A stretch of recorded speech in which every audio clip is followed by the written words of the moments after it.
Olá, boa noite, uma excelente noite para você que está aqui com a gente na Fonte TV, canal 5, para você que nos acompanha pela NET, no canal 4, canal 16 em Águas Lindas, e um abraço para todos, para a região do entorno do Distrito Federal e para você, via satélite, toda a América Latina. Sociedade Questão dessa noite, dessa segunda-feira, dia 7 de julho, dia 8 de julho, já está no ar e hoje a gente vai trazer assuntos interessantes para você e também contamos com a sua participação. Porque hoje nós vamos falar sobre saúde. Como está o seu coração? Será que você tem cuidado bem dele? Atividades físicas regulares, boa alimentação e acompanhamento médico podem ajudar a evitar muitas doenças. Hoje vamos te dar dicas de como manter uma vida saudável. E ainda sobre os perigos do cigarro para o corpo e principalmente para o coração. Vamos falar também com nossos entrevistados sobre um assunto muito polêmico, que é a contratação de médicos estrangeiros para atuar no Brasil. A classe médica brasileira se posiciona contra a importação irregular de médicos estrangeiros aqui para o nosso país. E esse também será o tema do Sociedade em Questão de hoje, que conta com a sua participação pelo 3254-1079, também pelo Twitter, Sociedade em Questão. Eu conto com você, a gente vai para um rápido intervalo, até já.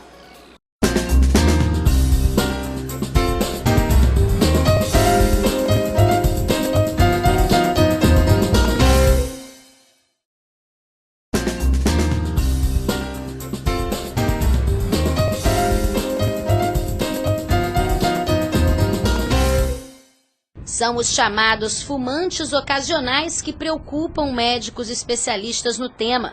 Jovens e adolescentes que garantem que só fumam em ambientes sociais incentivados pela bebida alcoólica. Hábito que pode se tornar a porta de entrada para a dependência química. Eu acho que quando eu acabo bebendo, eu fumo um pouco mais. E por quê? O fumante passivo, envolvido pelos amigos e acaba se comportando como um fumante tradicional. Outro grupo que ainda é alvo de preocupação são as mulheres, que, ao contrário dos homens, não têm apresentado diminuição no costume de fumar. Elas ainda representam os mesmos 12% de dependentes de 8 anos atrás, enquanto que entre os homens o índice caiu de 21% para 18%. Eu fumo muito mais quando eu tô bebendo, muito mais. Se eu fumo um maço, em 2 dias eu fumo um maço num dia só bebendo. Apesar da redução, o cigarro ainda atrai 25 milhões de consumidores no país e mata 300 mil por ano. Já os benefícios para quem decide abandonar o vício são muitos. O fumante que larga o tabaco fica livre de nicotina no sangue 2 horas após a última tragada. 8 horas depois, o nível de oxigênio se normaliza. Entre 5 e 10 anos, o risco de sofrer infarto será igual ao de quem nunca fumou. Parece que está faltando alguma coisa. Se bebeu, fuma, bebeu, fuma. O que a gente faz? Para de beber e de fumar.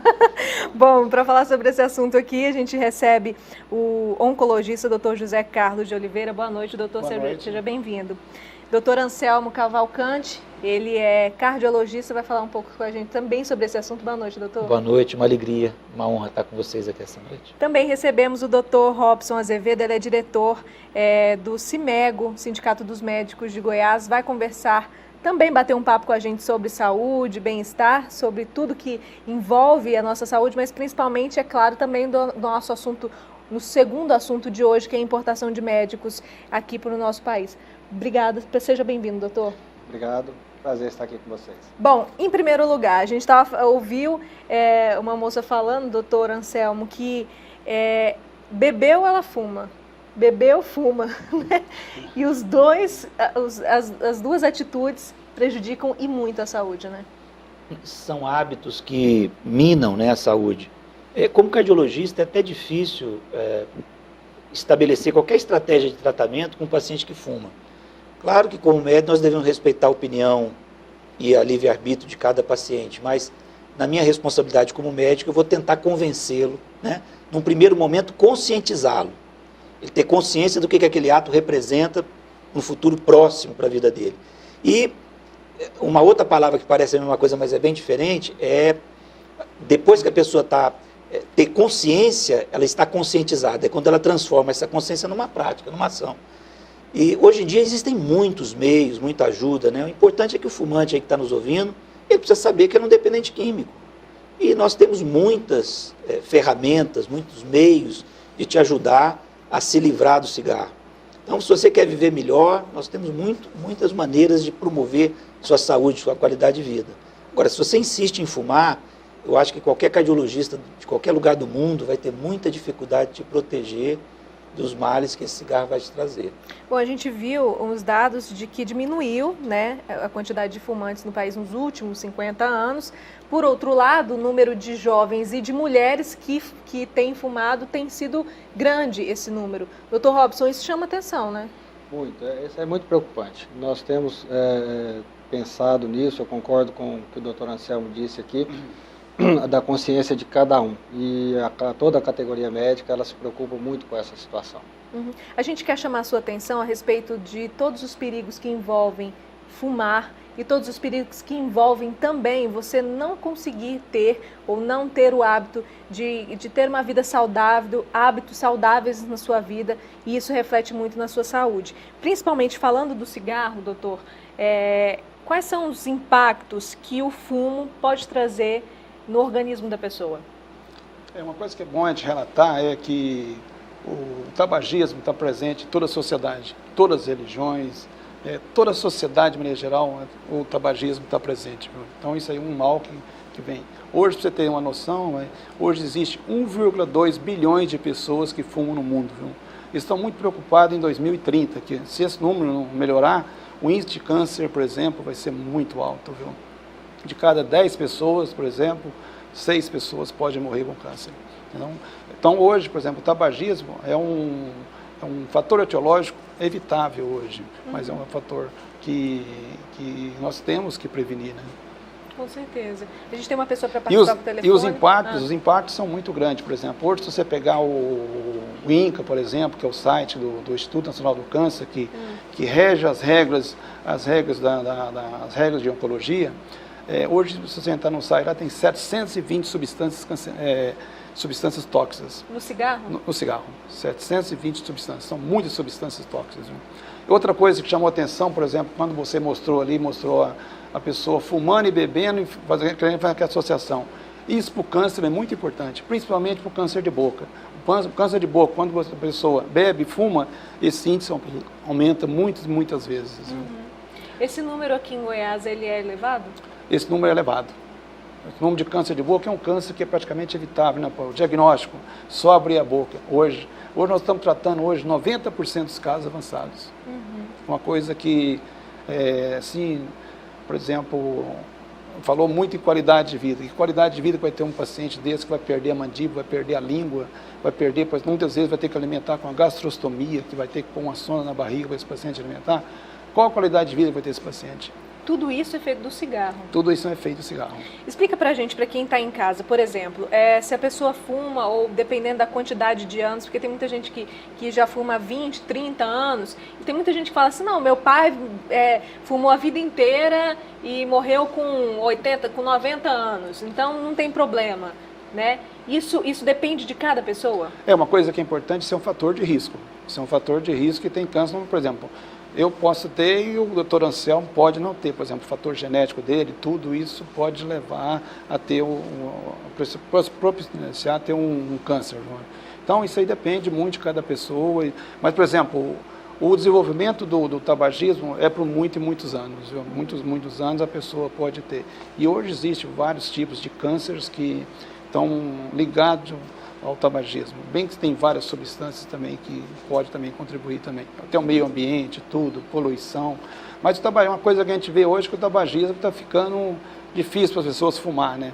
Outra alerta também que eu queria deixar, por exemplo, as indústrias geralmente chamam muita atenção os locais mais bonitos, as mulheres mais bonitas, para mostrar o tabagismo, para incentivar as pessoas tabagismo. Até então, no passado, por exemplo, as mulheres e os jovens eram abstêmicos. Hoje estão começando a incentivar.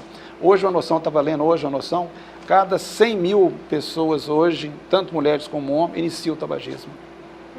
Então é um índice um pouco alarmante ainda, né? Então nós precisamos melhorar muito.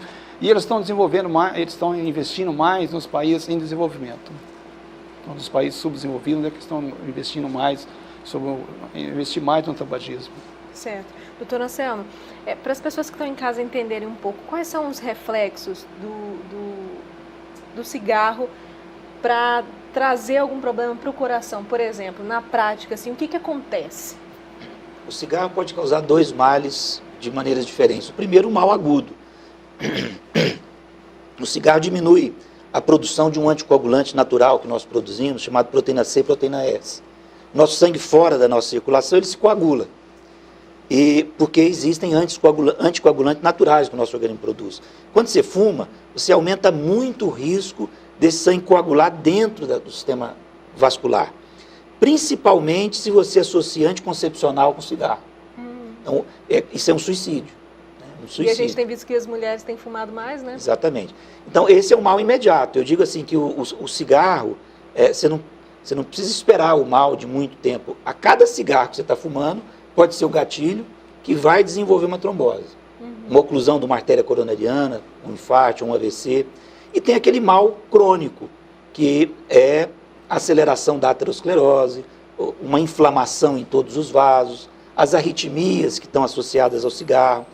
Então, muitas vezes o fumante, ele pensa assim, que ele tem a liberdade de fumar, que ele fuma porque ele é livre. E ele não consegue entender que essa ideia que ele tem de liberdade de fumar faz parte da dependência.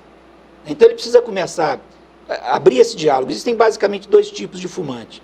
Tem aquele fumante que diz, eu quero largar e não consigo, e aquele que eu estou muito bem fumando, me deixa em paz, eu não quero saber desse assunto. Né? Então, esse que acha que tem o direito de fumar, claro que ele tem o direito de fumar, mas ele pensa que ele fuma porque quer, e não é, ele fuma porque é um dependente químico. É só você olhar como é que é o comportamento de outro dependente químico, por exemplo, o alcoólatra. Ele acha que bebe porque quer, só que ele bebe até se destruir. Né? Uma pessoa que usa cocaína, por exemplo, ele pensa que ele tem um controle e que ele cheira a cocaína porque ele quer. Então, é preciso conscientizar a pessoa que, embora ele tenha a sensação de que é uma decisão livre dele, ele está sendo motivado por uma dependência química. E existe aquele outro paciente que diz assim, né, eu quero largar, mas não consigo, eu quero largar, mas não consigo. Mas ele fala sem nenhuma intenção, né? Ele fala assim, como se... E eu faço uma pergunta para ele assim, muitas vezes eu uso esse recurso no consultório. Por exemplo, vamos dizer aqui que seja uma senhora que quer parar de fumar e fala que não consegue. Eu digo, escuta, a senhora tem filho? Tenho sim, doutor.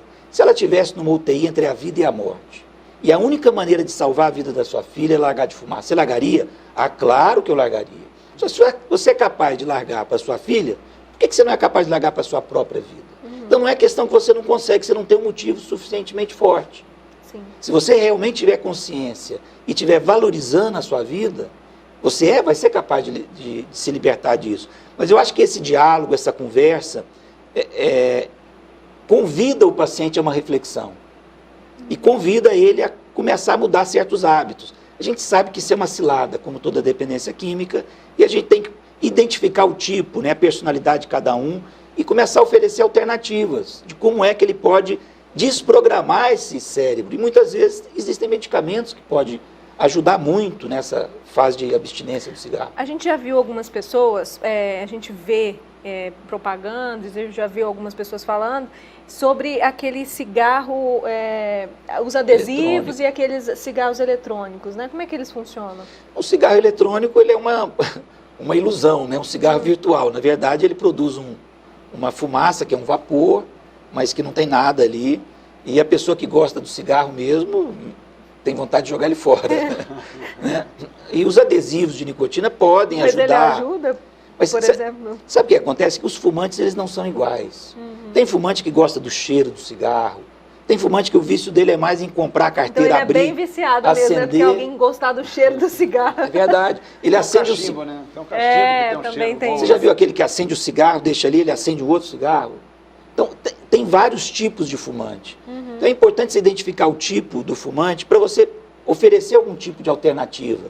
Muitos pacientes estão depressivos. Na verdade, ele está num projeto suicida de vida, inconscientemente. Minha vida já está tão ruim, um cigarro a mais não vai fazer diferença. Então, tem muitas coisas envolvidas aí, diferentes tipos de fumante. E o senhor falou de diferentes tipos de fumantes.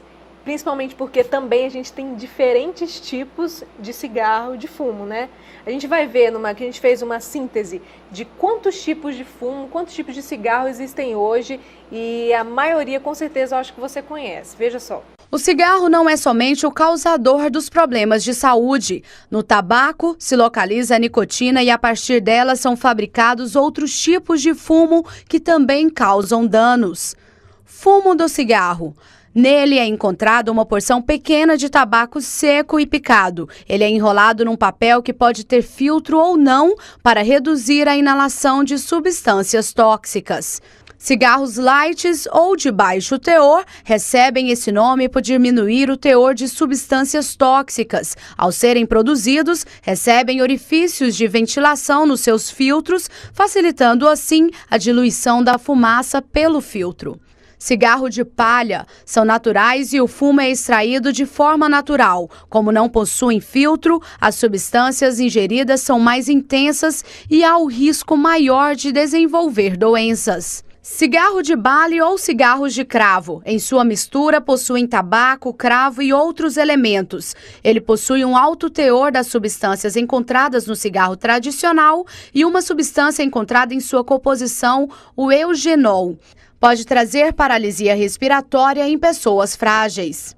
Bides são cigarros com aroma de frutas secos e outros sabores enrolados com folhas secas de tendu ou temburne. Eles são amarrados por uma linha em uma de suas pontas e é muito perigoso.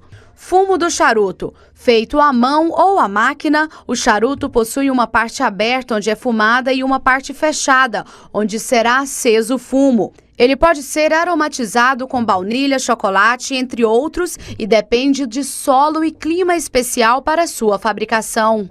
Fumo do cachimbo. Tem o formato de um chifre na cabeça que é aberta, é depositado o fumo e a parte em que se fuma. Existem vários formatos como vulcano, bent apple, billiard e outros.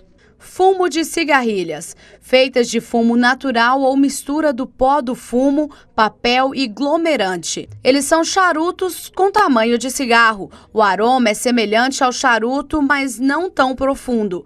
Eles são populares na Europa e a maioria de seus fabricantes é holandesa. Fumo de corda ou de rolo.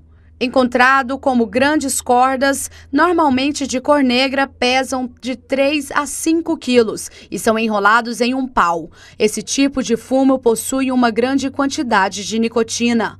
Narguilé é uma das variações do cachimbo conhecido como cachimbo de água. Ao fumar, uma pessoa ingere 100 vezes mais de fumaça do que se estivesse fumando um cigarro comum. Nele é utilizado um fumo especial misturado com frutas, flores, mel, entre outros, cuja fumaça passa por um recipiente líquido até chegar ao paladar do usuário. Um perigo isso, né, doutor José? Principalmente vamos falando nesse último aí, por quê? Porque a gente tem visto, inclusive, eu já vi diversas vezes em rodinha de adolescentes, viu, doutor Robson? Adolescentes, meninos de 13, 14 anos, utilizando esse narguilé. Não é um cheirinho aromático, flores, frutas, mas eu já fiquei sabendo que me parece que colocam vodka ali dentro, né?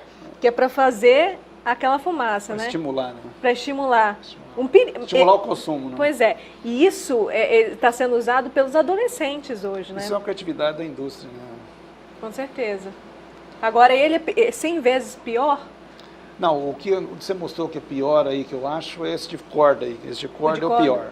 É porque esse de corda a pessoa vai fazer o cigarro, ele pega uma palha ou pega um papel ali não higienizado e faz aquele ali sem proteção nenhuma e fuma.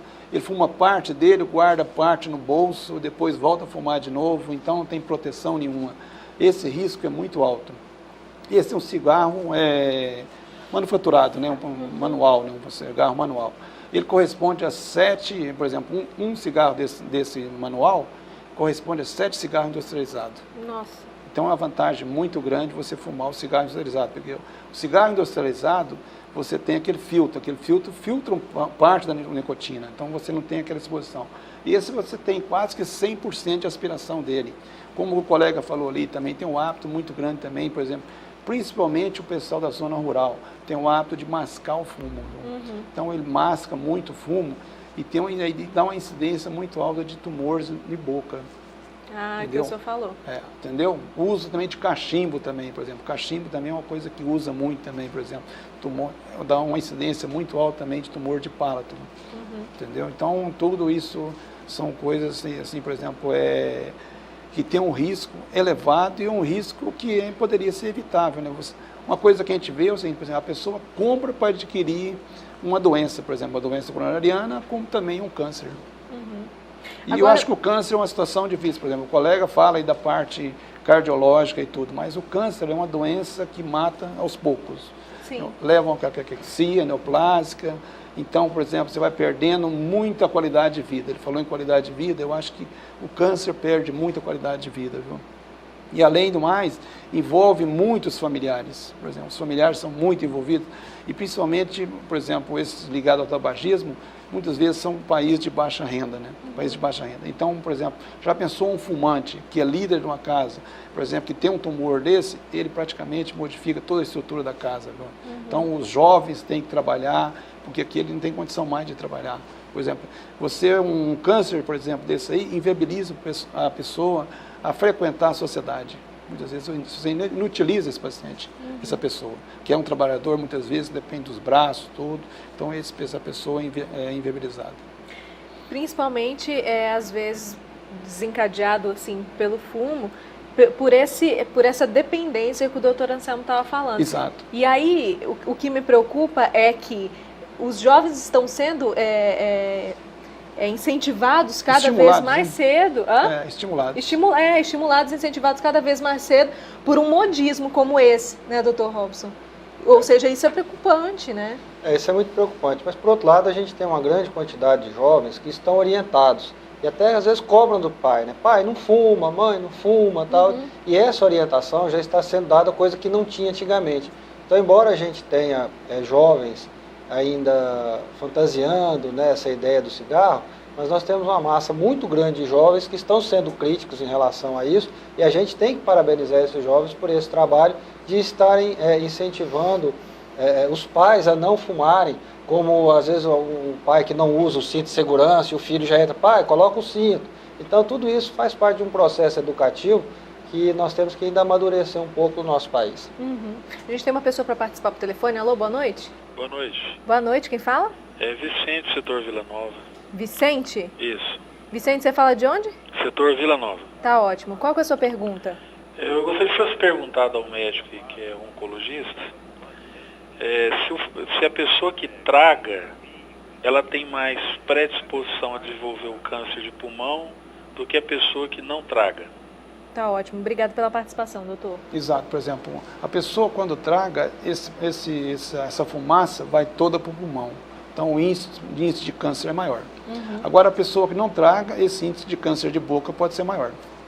Ah, tá. Entendeu? Porque a fumaça fica... fica retida na boca, na né? boca. Retida na boca. A outra então, fica das retida duas no formas traz problema. Todas as duas formas traz problemas. Né? A gente tem outra pessoa para participar. E são dois cânceres com agressividade, né? São dois tumores agressivos.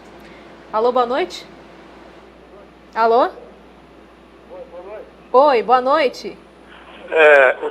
Quero fazer uma pergunta também. Fica à vontade, qual é o seu nome? Exuelir. Você fala de onde?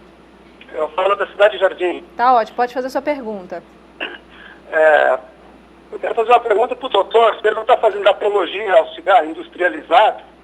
E uma segunda pergunta, como incentivar o cigarro industrializado, né? Ele está falando que o fumo em conta faz mal maior, né? E que o cigarro industrializado faz um mal menor. Eu acho essa questão aí um pouco diversa da opinião dele. Certo. E o segundo, a respeito de charuto. Eu gosto de fumar charuto. O mal que o charuto pode provocar. Tá ótimo, obrigado pela participação, doutor. O charuto, por exemplo, você tem o hábito de pôr o charuto e vai, por exemplo, ele não traga, o fumante de charuto não traga. Essa fumaça fica mais contida na boca, por exemplo. e geralmente ele fica meio pendurado ele. Então, por exemplo, aquela fumaça que ele aspira vai geralmente no palato. Viu? Então, aumenta muito a incidência de câncer, principalmente no palato. Então, isso aí. O filtro é muito importante, porque o filtro contém parte da nicotina que iria para a árvore brônquia, né? Então, ele você contém menos agressivo do que o cigarro é aqui que faz com a palha. Aquele cigarro não tem proteção nenhuma, a pessoa aspira, vai tudo aquilo ali. Isso que deve ficar muito bem. Né? As partículas vão todas. E além da higiene ser precária. A higiene é muito precária em relação a isso aí. Outra coisa, para você ter uma noção, por exemplo, numa ponta de um cigarro, qual a temperatura? Em torno de 850 a 870 graus Celsius. É muito alta. Né? Então, por exemplo, além das substâncias nocivas que existem no cigarro, como eu falei, ainda existe o aumento de temperatura. Esse aumento de temperatura também pode, por muitos anos, pode alterar essa célula e essa célula começar a sofrer multiplicação e desenvolver um carcinoma, que começa com a displasia, até chegar a uma displasia severa, até chegar a um carcinoma. Doutor Anselmo, o cigarro, ele é um dos fatores que traz mais prejuízo para a saúde do coração? Com certeza, é o fator mais importante que deve ser combatido. Eu brinco assim que o paciente que vai chegar a ter o câncer é um paciente sobrevivente do infarto, né? Ele já fez uma seleção natural, é aquele que já tem uma resistência genética maior, porque grande parte desses pacientes vão morrer antes do infarto. Entendi. Ou de uma embolia pulmonar, ou de um AVC. Ou de um câncer, né? Ou de um câncer. Se ele sobrevivendo desses eventos agudos, ele vai acabar chegando no câncer. E é impressionante quando você está num pronto-socorro e você vê os pacientes que entram com infarto, AVC, é alarmante, né? Quando você começa a fazer a entrevista, você vê a quantidade de fumantes que tem ali. E do ponto de vista cardiológico vai fazer pouca diferença, se você traga ou não, porque a boca é um excelente local de absorção de substâncias, né? Então, quando você quer usar um medicamento de ação rápida para o coração, você coloca debaixo da língua. Então, essa absorção que é feita na língua, nessa região, ela vai imediatamente para o coração, e o coração sofre todas essas consequências. Claro que se você aspira, agora ainda tem que colocar outra questão, que é o efeito no fumante passivo. Você ainda tem a liberdade de você até, vamos dizer, acabar com a sua vida. Mas tem vários estudos que mostram assim, se a pessoa fuma numa varanda do apartamento, na urina do neném que está no outro quarto, tem lá os sinais do cigarro. Então, essa é uma questão, nós estamos num combate, né? Nós estamos numa guerra. E nós temos que reconhecer que muita coisa nós já ganhamos. Hoje, principalmente nos países mais desenvolvidos, nos Estados Unidos, o fumante não tem mais espaço. Ele não pode fumar dentro de escritório, de repartição pública, empresa nenhuma, shopping center nenhum. Se ele quiser fumar, ele tem que ir para a rua. E olha, mesmo naqueles lugares abertos, onde tem aquele ponto de ônibus, ninguém aceita que alguém fume perto. Agora, esse é um combate que nós temos que continuar, a luta está só começando. Nós ganhamos por uma parte, mas estamos perdendo em outras, né? Muitos jovens ainda estão iniciando, e principalmente nos países de mais baixo poder aquisitivo. É aí que o consumo total do cigarro, vamos dizer assim, tem ganho ainda um pouco essa luta. Mas eu acho que nós vamos ter luta ainda por muitas décadas, mas nós temos que reconhecer os enormes avanços que nós já conseguimos nessa área. Então, ótimo, a gente tem outra pessoa para participar por telefone. Alô, boa noite. Boa noite. Boa noite, quem fala? Heleno, aqui do setor Maria Nilce. Tá ótimo, fica à vontade. Eu gostaria de fazer uma pergunta para esse senhor, para esse médico, que infelizmente eu não retiro o nome dele, esse da esquerda, ou seja, da Doutor sua Anselmo? direita, ou da sua direita. É doutor José Carlos. Eu quero pedir primeiro que o senhor me desculpar, que eu não quero botar em dúvida os seus conhecimentos de forma nenhuma. É só uma questão de esclarecimento. É sabido que o cigarro de papel tem mais de 4.000 substâncias negativas, vamos dizer assim. Enquanto que o palheiro, o famoso cigarro de palha, ele é natural, ele não está inserido nessa quantidade. Eu pergunto ao senhor, o senhor não está equivocado? Obrigado pela participação. Não, esse número de substâncias existe presente no tabagismo, né? No tabagismo. Agora, o tabagismo, nós estamos discutindo aqui os tipos de cigarro, né? Por exemplo, um cigarro manufaturado, é o cigarro que a pessoa faz com a palha lá, por exemplo, sem higiene, muitas vezes. O outro é industrializado, então você tem uma maneira de evitar um pouco da nicotina, da substância, então a pessoa tem maneira de prevenir. Isso é da literatura, a literatura descreve bem isso aí. Aí estava falando que por ser natural, se for, por ser natural, seria ele passa melhor. por um controle de qualidade. Exato. A indústria sabe exatamente a quantidade de nicotina, de alcatrão, as folhas são selecionadas. Por exemplo, se a folha tiver qualquer contaminante químico, a indústria não compra. Não existe algum controle de qualidade. Existe uma qualidade muito grande do cigarro. Aqui no Brasil, o lugar que produz mais é o Rio Grande do Sul. E tem o maior número de fumantes no Rio Grande do Sul, vocês sabem? Agora, interessante, o fumante, dá para você reconhecê-lo pela voz. A voz do fumante é diferente. Sim. Né? Outra coisa, às vezes, quando você olha de longe, a cor do fumante é diferente. O cheiro do fumante. Não, é o cheiro, mas assim, a cor, a palidez, um certo acinzentado na mucosa dos lábios, do nariz, você pode reconhecer numa foto em preto e branco do jornal. O dente, né? O sorriso, né? Essas pessoas têm um índice muito grande de efizema pulmonar, né? Então as trocas pulmonares muitas vezes são dificultadas, então as pessoas ficam mais cianóticas, né? Então tem mais essa cor mais... Agora eu achei interessante essa questão que o doutor Anselmo falou, inclusive seria uma das minhas perguntas, a respeito desse fumante passivo. Ou seja, estou dentro de casa, o meu pai fuma, minha mãe fuma, mas eu não fumo. Quais são os riscos que eu corro? A situação é a seguinte, nós temos uma molécula no sangue que é a hemoglobina. A hemoglobina, ela se liga e desliga facilmente do oxigênio e do CO2. Quando você coloca o CO2 em questão, ele faz uma reação estável, ele não desliga mais da hemoglobina. E você vai trocar esse sangue aproximadamente com 90 dias, você vai trocar. Então, o efeito do cigarro ele é acumulativo nessa troca gasosa. É como se você tivesse uma enorme frota de caminhão e você soldasse toda a carga agora na carroceria. Então, ele vai circular, vai gastar combustível, vai consumir os pneus, mas ele não consegue transportar mais gás nenhum. Então, a pessoa que fuma, ele vai ter uma dificuldade muito grande de levar essa oxigenação. Mesmo passivo, que vai receber uma quantidade menor, esse efeito é acumulativo. Então, ao longo dos meses, dos anos, ele vai acabar sofrendo os mesmos malefícios do que o fumante ativo, porque o efeito é acumulativo. Por isso que eu acho que é importante, se a gente começar a explicar para a pessoa o que acontece no organismo, o que acontece no sangue, no coração, a pessoa começa a abrir os olhos, ele começa a encontrar um motivo para deixar de fumar.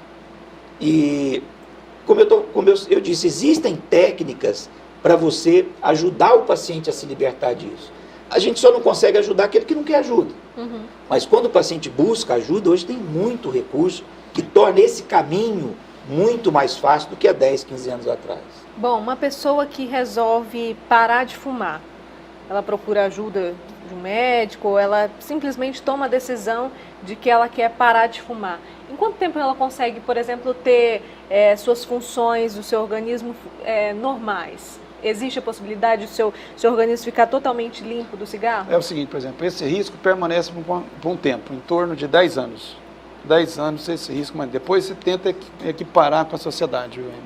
Agora, uma coisa que é importante, por exemplo, as pessoas que param, por exemplo, você param assim há 30 anos, você pode ganhar 10 anos a mais de sobrevida. Então, isso aí é uma coisa que ganha muito de sobrevida. Outra coisa importante que eu estava falando do fumante passivo. O fumante passivo depende da localização que ele fuma. Se ele fuma, por exemplo, num ambiente fechado, esse índice de nicotina, de cigarro, é 3 vezes mais. Então, a pessoa que está aspirando aquele oxigênio, como ele falou aí, vai aspirar muito na nicotina, muito... Então, esse risco, se tem um fator genético mais propício do que, por exemplo, no caso da esposa, pode desenvolver um câncer, o marido fumar e ela não fumar e ela ter o tumor. Ah, sim. Então, por exemplo, eu não fumo, mas meu esposo fuma. Eu posso ter algum tipo de câncer e ele não. Porque tem muitos maridos hoje que têm o hábito de fumar, porque o fumante ele tem um hábito tão grande que qualquer coisa, a hora que ele percebe, ele está fumando. Se ele toma um copo de cerveja, a hora que ele vê, já está com cigarro, por exemplo. Um cafezinho? Um cafezinho já é natural ele fazer isso. Tem que acender. Tem que acender o cigarro. Então, isso é natural. Então, por exemplo, no que a gente vê no dia a dia da gente, é que essas pessoas fumam também no quarto, fumam em locais fechados, e isso aí propicia, viu?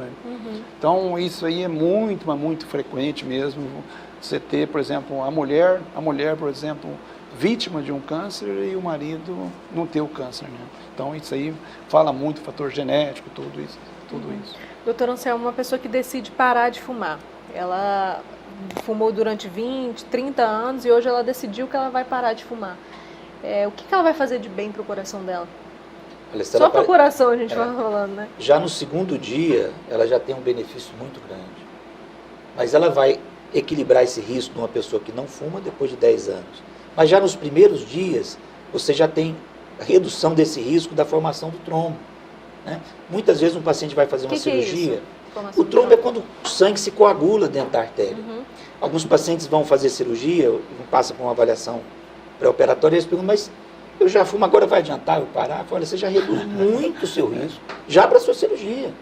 Já o seu pós-operatório já vai ser um risco muito menor. Porque um dos problemas... Cicatrização, tudo é muito melhor. Um dos problemas mais comuns na cirurgia é o tromboembolismo, né? Essa questão do... O senhor queria falar? Eu sou ortopedista, né? E já tive várias situações que o meu anestesista, ele suspende a cirurgia, ele cancela a cirurgia se o paciente fumou naquele dia ou no dia anterior. Chegou, não autoriza a cirurgia. Por causa dos riscos. Por causa do risco do cigarro. Agora a gente estava falando sobre essa questão de trombose também, né? Agora, a gente tem uma pessoa para participar do telefone. Alô, boa noite? Boa noite. Boa noite, quem fala? Júnior Pinheiro. Júnior, você fala de onde? Eu falo do Parque das Nações da Aparecida de Goiânia. Tá ótimo, fica à vontade. Primeiro, parabéns pelo programa, Sociedade em Questão. Obrigada.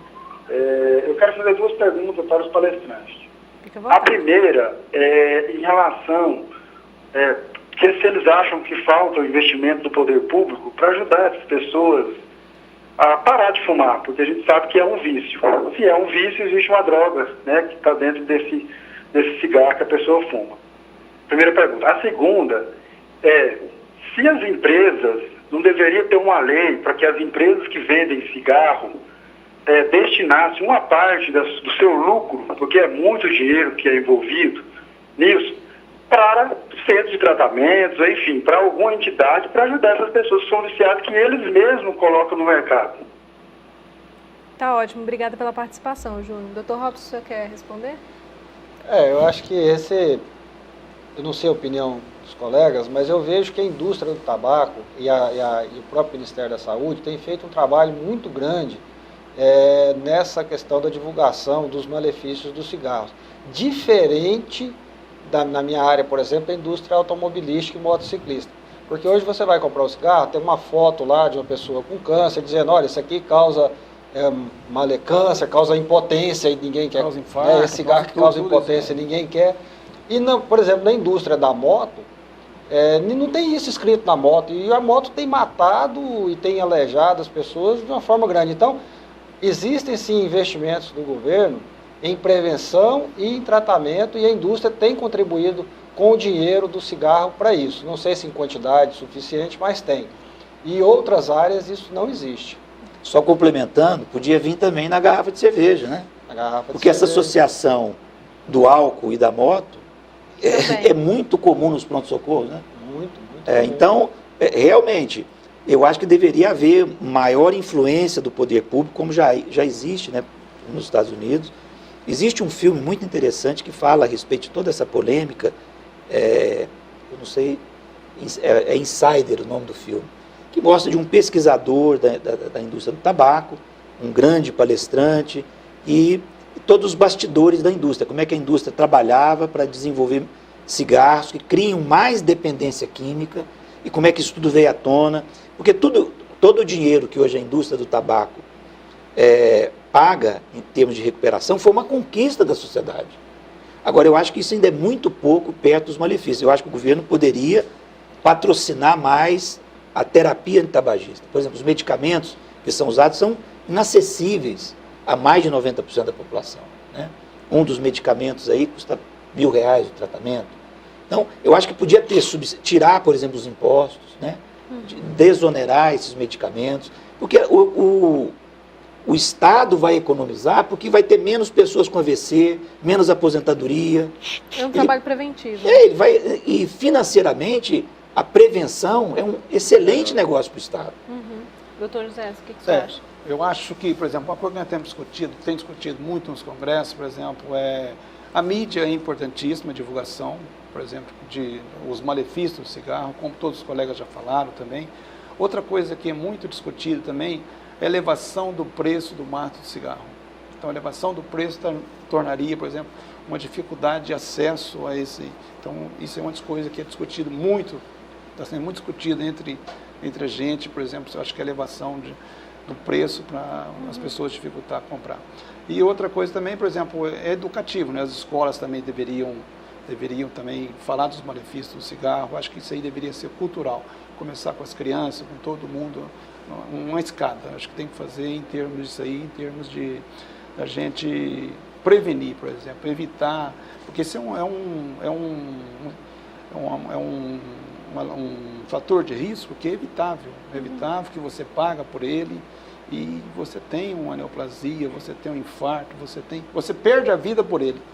Isso é uma coisa importante. Eu nunca ouvi dizer a respeito disso, mas eu acho que caberia muito bem uma legislação que verificasse a qualidade do cigarro e limitasse os teores no cigarro. Né? Você criasse categorias e fosse proibido determinados cigarros que ultrapassasse, por exemplo, determinados valores. Isso dentro do produto que é industrializado. Claro que esse que é manufaturado você não tem como controlar. Mas no controle de qualidade devia se estabelecer um limite máximo de teor de nicotina, de alcatrão, que eu acho que seria um outro fator que poderia... É que hoje, por exemplo, essas indústrias ganham muito dinheiro. O dinheiro que é ganhado é muito. Uma Fórmula 1, por exemplo, aboliu a Fórmula 1, mas tem um Marlboro lá que você vê. A Ferrari, por exemplo, você vê lá que o aspecto lembra o Marlboro na Ferrari. Então, por exemplo, mesmo tirando, tem um estímulo lá para pôr o cigarro. Então, é uma coisa que a gente precisa de prevenir, acho que é um câncer prevenível, né? Por exemplo, câncer desse aí é diferente de um câncer genético, um tumor que você tem aí, que você não tem jeito de prevenir. Esse é um câncer prevenível. Como é que é possível hoje uma pessoa largar o cigarro? O que ela deve fazer? Em primeiro lugar, ela tem que se conscientizar que ela vai enfrentar uma luta, né? E existe um inimigo dentro dela mesmo, né? O cérebro está condicionado, um hábito, aquilo já passou a ser um gesto impensado. O ato de pegar o cigarro e acender já está no piloto automático. Então ela precisa começar a contrariar essa ordem que está estabelecida no cérebro. Por exemplo, eu dou uma dica: reduzir o teor do cigarro que você fuma. Você fuma um cigarro que tem 10 miligramas de nicotina. A gente viu lá aqueles cigarros light. Você pode passar para um de 5 ou para um de 1. Reduzir o número, né? Com isso, mesmo que você fume mais, você não vai conseguir ingerir aquela quantidade. Outra coisa que eu sempre digo para os pacientes é assim: quando você sentir vontade de fumar, não acenda o cigarro naquela hora. Olha no relógio e vê quanto tempo você aguenta. Que seja 5 minutos que você atrase. Você começa a contrariar uma ordem cerebral. Você começa a programar novamente o seu cérebro, né? Então, toda vez que você tem necessidade de acender o cigarro, você coloca 5 minutos, depois 10 minutos, depois 15 minutos. E trocando o cigarro, também estabelecendo horários, por exemplo. Ele fumar em determinados horários, mas não fumar no período que ele está em casa, por exemplo. E cada pessoa vai encontrar o seu próprio caminho. Não existe uma fórmula única para todo mundo. Mas hoje você tem muitos profissionais, né, que ajudam, e medicamentos também que podem ajudar nesse desafio da pessoa se libertar disso. E eu vejo muitos pacientes que chegam para mim depois que estão infartados, depois que têm um AVC, e eles choram de arrependimento. Choram. Fala: doutor, bem que o senhor me avisou. Quantas vezes você me disse? Por que eu não ouvi? Como eu fui burro? Como eu joguei minha vida fora? Olha, se eu tivesse força hoje, eu até acabaria com a minha própria vida. Muitas vezes uma pessoa já numa cama. Então, a pessoa, quando ela começa a ver também essas histórias e ouvir essas histórias, convida ela a uma reflexão. Tá ótimo, a gente tem Eu acho que o hábito do cigarro, por exemplo, depende da vontade da pessoa de parar. Mas nós, por exemplo, em termos de câncer, o que a gente observa é o seguinte: que tem muitos pacientes que são tão assim, viciados no tabagismo, que eles continuam, mesmo tendo câncer, eles continuam fumando. Porque tem muita gente que também recebe o diagnóstico de enfisema pulmonar e continua fumando. Pois é, muitos deles continuam fumando. Mas já acho que a coisa mais importante, o doutor Anselmo falou, é ter a vontade e procurar uma maneira. Hoje tem controle do tabagismo, por exemplo, você pode procurar várias situações hoje aí, por exemplo, tem várias formas de fazer para parar o tabagismo. Então, acho que a gente tem que seguir uma delas, mas a principal coisa é você chegar e falar assim, eu vou parar de fumar. É a decisão. A decisão tem que ser muito, muito forte, tem que ser uma decisão muito forte, porque se a pessoa tem um estresse. Agora, outra coisa também que eu queria falar, por exemplo, depende muito, por exemplo, da mídia, de governantes, por exemplo, hoje a incentivação de esporte, de muitas coisas, isso pode também inviabilizar também, por exemplo, diminuir também o tabagismo, isso aí. Então, hoje nós precisamos de incentivar as pessoas a trabalhar, incentivar a prática, ter hábitos mais saudáveis, bem mais saudáveis em termos de qualidade de vida, né? Tá ótimo, a gente tem uma pessoa para participar por telefone. Alô, boa noite. Alô? Oi, boa noite. Oi, eu gostaria de fazer uma pergunta pro Dr. Robson. Tá ótimo, qual é o seu nome? Carolina. Fica à vontade, Carolina. Eu gostaria de perguntar, ele como ortopedista, se os pacientes que chegam lá e são acidentados e tal, se eles têm dificuldade de coagulação maior, ou quais os problemas que tem quando a pessoa chega num hospital de urgência, quando ela fuma, assim. Ah, tá. Obrigada pela participação. Carolina, muito boa a sua pergunta e muito oportuna. O doutor Anselmo já explicou aqui, em rápidas palavras, que isso acontece. Isso acontece de verdade. Aquelas pessoas que fumam, que têm o hábito de fumar com muita frequência, eles têm essa capacidade de sangramento maior e na hora de uma urgência, que você precisa de uma ventilação, que ele precisa de ter um pulmão forte para suportar todas as demandas do trauma, ele não possui isso. Então a gente observa que aquelas pessoas que não fumam, que possuem hábitos saudáveis, no momento do trauma, eles se recuperam com mais rápido, de uma forma mais efetiva do que aquele outro que já tem um pulmão debilitado, que já tem a circulação coronariana já deficiente, e normalmente esses pacientes complicam mais, principalmente com trombose. Eu já tive até a oportunidade de fazer amputações em pacientes fumantes crônicos por essa questão da trombose, e isso realmente é uma situação muito difícil para essa pessoa no momento, e com certeza o cigarro, como a bebida, ele influencia muito no momento do trauma, na recuperação desse paciente vítima de um trauma, de um acidente. Explica pra gente essa questão o doutor Anselmo estava falando dessa questão da trombose. Existem pessoas que chegam ao ponto de ter que amputar um membro por causa disso? Porque a trombose ela pode ocorrer em vários segmentos do corpo. Eu mesmo me lembro de um caso dramático de um paciente que eu tive que desarticular os membros já na altura do quadril, ele ficou só com o tronco e morreu fumando. Aquele pessoa disse, ele não parava, já dizia que já estava tudo perdido mesmo, e ele continuou fumando até o destino final, né? Pontos, né? Mas assim, desarticulado. Então são situações gravíssimas, como o câncer, como o problema cardíaco, o AVC, e isso pode acontecer realmente com as pessoas fumantes. Meu Deus, a gente tem outra pessoa para falar. Alô, boa noite? Boa noite. Boa noite, quem fala? É Alexandre. Alexandre, você fala de onde? Oi, é do setor União. Tá ótimo, pode fazer sua pergunta. Eu queria fazer uma pergunta pro cardiologista. Sim, doutor Anselmo. Anselmo, né? Como que uma pessoa pode avaliar, doutor, quando ela está se ela tem pressão alta? Porque a maioria das pessoas, né, ela mede a pressão de manhã, é uma pressão, à tarde é outra, à noite é outra, principalmente se você fez exercício físico é outra. Como que um médico pode falar assim, não, você não tem pressão alta, não, você tem pressão alta? Como que faz esse julgamento? E quando ela vai no consultório do cardiologista também é outra, né? Fica tensa, né? A sua pergunta tem muito sentido, porque a pressão arterial ela não é fixa, nosso organismo ele é dinâmico. Então, para você mandar o sangue para a cabeça, você tem que ter uma constrição no vaso da perna e tem que ter pressão para ela subir contra a gravidade. Então, dependendo da hora do dia, da sua posição corporal, se você está em pé, se está sentado, o que você come, o seu estado emocional, tudo isso influencia. Agora, a pressão máxima, ela é muito variável, ela depende muito desses fatores. Agora, a pressão mínima, ela já é menos variável. E se você tem um valor muito acima dessa variação aceitável, vamos dizer, uma pressão ideal é que ela fique até 12/8, seria uma pressão ideal. Mas uma pressão até 13,5 por 8,5, 9 é bem aceitável, dentro da variação do dia. A pressão subir não é doença, a doença quando ela sobe permanece alta. Então se você medir a sua pressão, ela está um pouco mais alta, vamos dizer 13, por 9 ou 13,5 por 9, você pode repetir essa medida, né? Em outros momentos do dia, aumentar essa amostragem. Agora, outra coisa muito importante é o seguinte, olha para a sua família. Se sua família não tem nenhum hipertenso, provavelmente você não deve ser a hora que você mediu, as outras próximas vezes que você medir vai estar normal. Agora, se seu pai, sua mãe, seus irmãos já são hipertensos, você não espera uma segunda medida, não. Já procura seu médico, porque é uma doença silenciosa, não dá aviso, as pessoas pensam que sabem quando a pressão está alta. Aliás, eles têm certeza que sabem quando a pressão sobe, e se tivesse certeza, ninguém teria acidente vascular cerebral, aneurisma.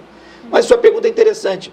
Se ela tiver, vamos dizer, 16 por 10, você não precisa ter dúvida, você tem aí uma alteração da pressão. Mas uma pequena variação da pressão é aceitável. Tá ótimo. A gente vai para um rápido intervalo, daqui a pouquinho a gente volta para falar mais sobre esse assunto e principalmente para falar sobre a importação de médicos aqui para o Brasil. Daqui a pouquinho, até já.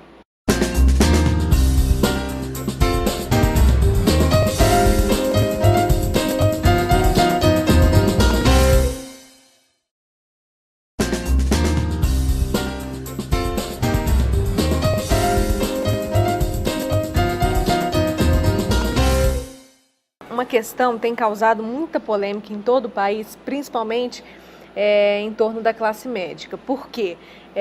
A declaração de que alguns profissionais de fora do país, médicos, viriam para atender aqui no Brasil, trouxe uma polêmica à tona, que é essa contratação, importação de médicos estrangeiros aqui para o país, e isso virou um debate muito grande, e a gente vai entender o porquê, principalmente esses detalhes, Dr. Robson. Por que essa preocupação? Bom, primeiro eu queria dizer que o nome do seu programa, Sociedade em Questão, ela veio bem a calhar nesse momento, porque não só a sociedade realmente hoje questiona muito o que está acontecendo, como ela está sendo questionada por todos essas situações que o governo tem feito e tem colocado aí para toda a classe médica, para toda a população. Inicialmente, eu queria dizer para a sua grande audiência que o médico, ele, igual a população, ele é vítima do sistema. Nós não podemos, de forma alguma, como o governo quer dizer, referir que o médico é o responsável por todas as mazelas da saúde, e isso não é verdade.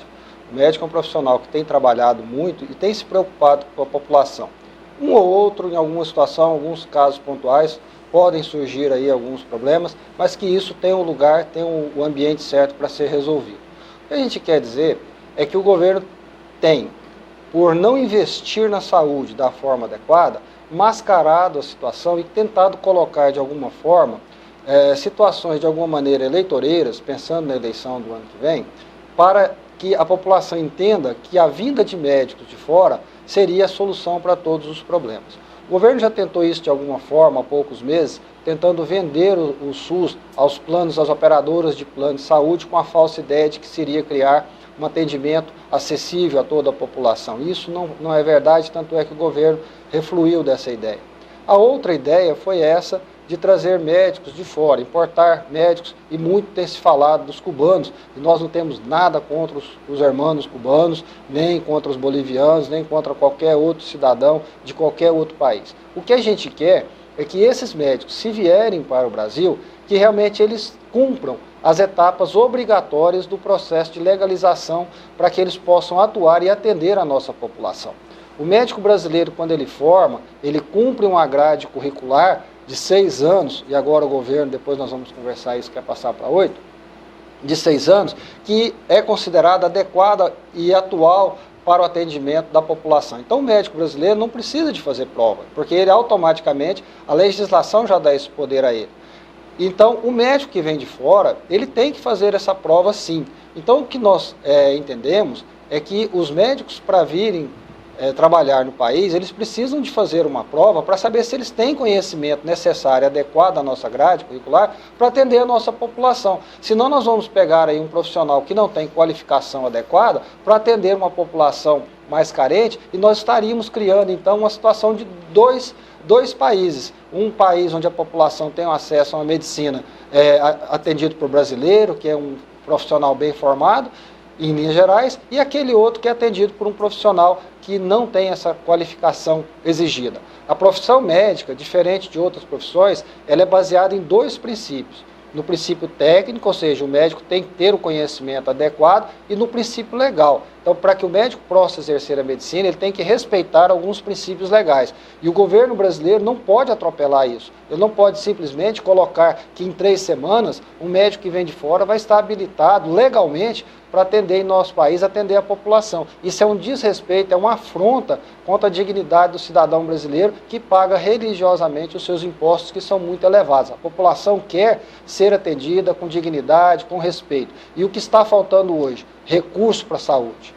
Então, se o governo não investe, não só com os médicos, não pagando bons salários, para os enfermeiros, para todos os outros profissionais, para aquele secretária que está lá atendendo na portaria do hospital público, também teria que ser investido. Equipamentos. Hoje eu tive ligações aqui de dentro de Goiânia, onde tem cais que falta medicamento, dentro de Goiânia. Você imagina isso numa periferia, numa região mais distante do nosso país, que não tem a condição adequada para ofertar, para que o médico possa trabalhar. Os contratos normalmente são contratos que não tem nenhuma segurança para o profissional, ele vai trabalhar e fica à mercê do que o prefeito decide, como que aquilo, o prefeito não gostou mais dele, manda ele embora, e aí, como é que ele faz com toda a sua família?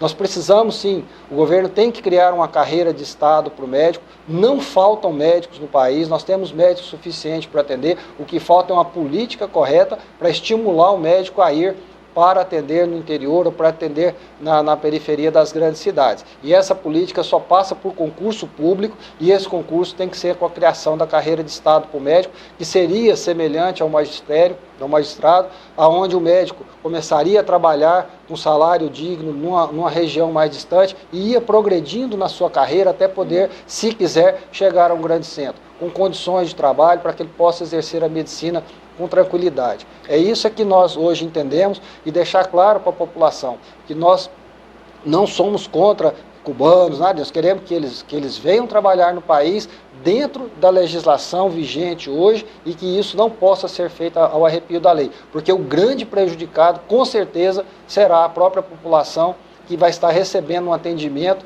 de um médico que não tem a qualificação necessária para estar ali fazendo atendimento. Não só a qualificação, como as condições de trabalho também para ele é necessário. E o dia hoje, Mariana, para completar, ele veio com mais essa outra notícia bombástica aí do governo, dizendo que vai aumentar o tempo de formação do médico em 2 anos, ao invés de 6, ele passaria 2 anos trabalhando para o SUS, e não se sabe como isso será feito. A gente vê que o governo realmente está um pouco míope nas coisas, não está enxergando. Essas medidas são medidas puramente eleitoreiras, e as entidades médicas vão se manifestar em breve para a população, e a população tem que entender isso. Não é dessa forma que nós vamos melhorar a saúde, isso é uma enganação. Não tem como fazer isso. O vestibular de medicina hoje ele é duríssimo. Mais de 100 por vagas hoje para entrar numa faculdade. E o curso de medicina com 6 anos integral, ele também é muito duro. Ao formar, o médico tem que passar por um outro processo seletivo de residência, de especialização. Todos nós queremos ser atendidos pelo cardiologista, pelo oncologista, pelo ortopedista, e ele tem que fazer essa especialização que leva 3, 4, 5 anos para concluí-la. Então, se você pega mais 8 anos, esse médico só vai estar pronto, com formação adequada, depois de quase 12, 13 anos de formado. Então, isso é um tempo muito longo e que não justifica esse aumento para a colocação, para qualificar melhor ou colocar o médico para atender no interior. Agora, doutor José, o senhor concorda que, na realidade, o que falta aqui no nosso país é estrutura e não médicos? Eu acho que está faltando, por exemplo, a gente formar, por exemplo, hoje deve formar em torno de 25 mil médicos, mais ou menos, né? E em termos de especialização, como o colega citou ali, por exemplo, 3, 5 anos para fazer ortopedia, fazer cardiologia, oncologista tem que fazer 5 anos. Então está faltando residência médica, viu? Residência médica, onde é que você vai qualificar um médico para atender aquelas pessoas. E no Brasil, por exemplo, tem 25 mil médicos que formam por ano, e vaga de residência parece que é 3.000 ou 3.500 vagas de residência médica. Então, muitos desses médicos não têm uma qualificação adequada para atender a população. O que eu acho que o colega quer é qualificação para atender a população de maneira geral, né? De maneira geral, por exemplo, se todo mundo vai, por exemplo, numa clínica privada ou numa clínica pública, tem condição de ser atendido igualmente, sem distinção, sem nada. Uma coisa que nós precisamos de tecnologia. As tecnologias estão muito ultrapassadas. A gente viaja e vai para o exterior, você vê tecnologias novas que nós não temos condições de estar implantando aqui no nosso país. Então, o nosso país precisa de tecnologia, precisamos de medicação, precisamos de... Isso acho que vai fazer a gente crescer. Eu acho que, por exemplo, pegar um ato desse, assim, por exemplo, de maneira provisória, né? Isso é de maneira provisória, né? De maneira provisória para resolver um problema provisório. Eu acho que a gente tem que atacar um problema para resolver de maneira definitiva. É isso que eu acho que nós queremos. Nós queremos hoje um atendimento bom, por exemplo, você tem condição de atender um paciente bem, e esse paciente sair, por exemplo, de maneira curada. Nós estamos discutindo aqui para evitar o tabagismo, então nós temos que fazer isso de uma maneira muito ampla no país e desenvolver isso aí para a gente conseguir méritos, por exemplo. Não hoje, só apagar o fogo emergencial. Não, eu acho que apagar o fogo, por exemplo, esse fogo, como o colega está falando ali, apaga 2 anos, e daqui 2 anos ele acende a mesma coisa e vai trazer mais problemas. E acho que nós temos que parar com essa maneira de eleitorismo e essas coisas, precisa acabar no país. Então, nós precisamos de maneiras mais retas, né? Efetivas, mais doutor? efetivas. Eu acredito que nós estamos vivendo uma das maiores mentiras que a República já viveu no Brasil. A questão fundamental é o seguinte: o orçamento que o Brasil gasta em saúde são 80 bilhões. 80 bilhões, se você dividir pela população, dá R$ 33 por pessoa. Nós gastamos em saúde, isso é importante saber, estamos gastando 7%, 8%. A Europa gasta 15%. Os Estados Unidos, 15%. A Argentina, aqui nosso vizinho, gasta o dobro, 20%. Colômbia gasta o dobro que o Brasil gasta, 20%. Então, dos 80 bilhões que foi destinado à saúde, o ano passado, foi contingenciado. Sabe o que significa a palavra contingenciado? Foi desviado para outra função, 17 bilhões. Então, dos R$ 33 que o governo gasta, já diminuiu para 25. Então, isso é uma vergonha mundial, porque lá fora, na Europa, nos Estados Unidos, eles sabem disso. Todo médico sabe do que o Brasil gasta. Isso é publicado em revista médica. Isso é uma vergonha para o Brasil. Nós temos aí pelo menos 18 anos de um governo dito socialista. 8 anos com Fernando Henrique, mais 10 anos com o Partido dos Trabalhadores. O que foi feito em termos de saúde pública? Então agora, você quer colocar a culpa no médico. É mais ou menos como você querer resolver o problema do trânsito importando motorista. Isso é um absurdo. Bom exemplo. Isso é uma coisa, assim, é uma mentira que o cidadão tem que acordar. Nós temos que botar o dedo na ferida. Gente, é R$ 33 que gasta o governo. Quanto é que é o Bolsa Família? Quanto que é o Bolsa Presidiário? Como é que você quer ter saúde tendo 33, ainda você desvia 17 bilhões e fica com 25? Então isso é uma piada, se não fosse uma coisa trágica. Né? O brasileiro precisa acordar mesmo e ter acesso a essas informações. Inclusive, participar e aproveitar esse momento que a gente está vivendo, que é um momento diferenciado na nossa sociedade, em que as pessoas resolveram acordar para diversos pontos. Olha, nós como médicos, nós rejeitamos veementemente essa carapaça de mercenário que o governo quer colocar na gente. Isso é uma outra mentira. Hoje eu liguei para um professor do HC em São Paulo. É um hospital que qualquer um desses jovens gostaria de trabalhar. Se abrir 10 mil vagas, preenche as 10 mil vagas. Você sabe quanto é o salário lá no HC em São Paulo? R$ 1.900. Então não é questão de dinheiro, é questão de dignidade. Sim. Quando você olha números, estatística é uma coisa, mas se você for hoje em pronto-socorro, você vai ver paciente internado em cadeira. E médicos desesperados sem conseguir. O soro pregado num prego na parede, ou preso num cabo de vassoura, outros internados em colchonete no chão. Isso, você imagina um pai desumano, que perde um filho, sabendo que ele morreu porque não teve um atendimento digno? Que dor é essa? Não teve um atendimento e não foi por culpa do médico. Exatamente. Nós, como médicos, somos vítimas. É a mesma coisa que você botar a culpa no policial, a questão da violência urbana. Por que o médico não vai parar nesses lugares? Porque você não tem uma... mas tinha um contrato de 30 mil reais. É mentira. Como é que a prefeitura vai dar um contrato de 30 mil reais? Não tem concurso. O cara vai para lá, às vezes não recebe nem o primeiro salário. É usado politicamente. um mês, 2, depois vai embora, e ele já cumpriu a função, já deu aquela impressão para a sociedade que tinha. Então, gente, olha, o que mais me preocupa é a falta de sensibilidade do governo. Uma coisa tão delicada como a saúde, tanta dor que o brasileiro tem sentido em relação a isso, uma total falta de sensibilidade e menosprezar a inteligência de todo mundo. Então agora os médicos cubanos vão resolver o nosso sistema de saúde? Médicos que são formados em 3 anos apenas. E eu falei que a gente ia dar uma outra informação que o senhor começou a falar, né, doutor Robson? Que a presidente Dilma, ela adiantou hoje, né, que vai lançar o programa Mais Médicos, que é para, segundo ela, atender as regiões que sofrem com a falta desses profissionais.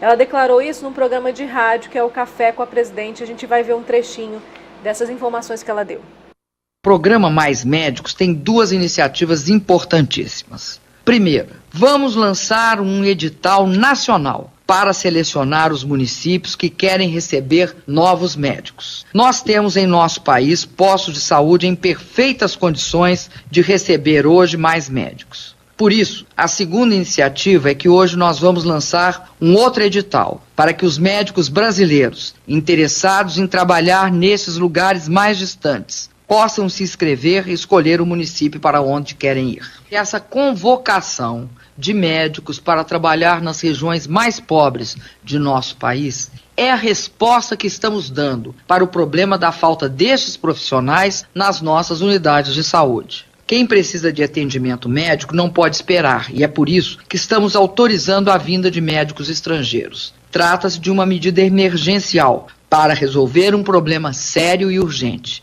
Ninguém precisa temer. Eu jamais tiraria emprego de nossos profissionais ou arriscaria a saúde da população. O que nós queremos é melhorar os serviços públicos que oferecemos à população brasileira. Para isso, nosso governo não vai medir esforços. Pois é, essa foi a declaração da presidente hoje no programa de rádio Café com a Presidente. O que você achou?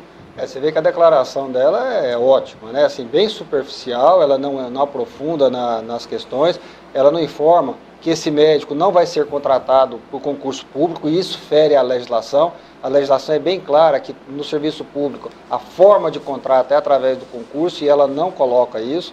Então aquele contrato precário, e a gente sabe que a maioria dos prefeitos, eles preferem comprar uma ambulância e levar o paciente. A ambulância é o que mais circula nas estradas, depois de caminhão é ambulância. Aqui em Goiânia tem de monte. Tem de monte. Então assim, ele não quer investir em saúde pública. Então inclusive, ela não explica fazem isso. festa na cidade quando compram uma ambulância. Exatamente. Como que isso vai ser feito? Festa. Que posto de saúde é esse que tem qualificado, Goiânia, né? Que ela está dizendo aí, que a gente não consegue enxergar, qualquer cidadão vê isso aí, claro, não precisa da gente ficar falando aqui.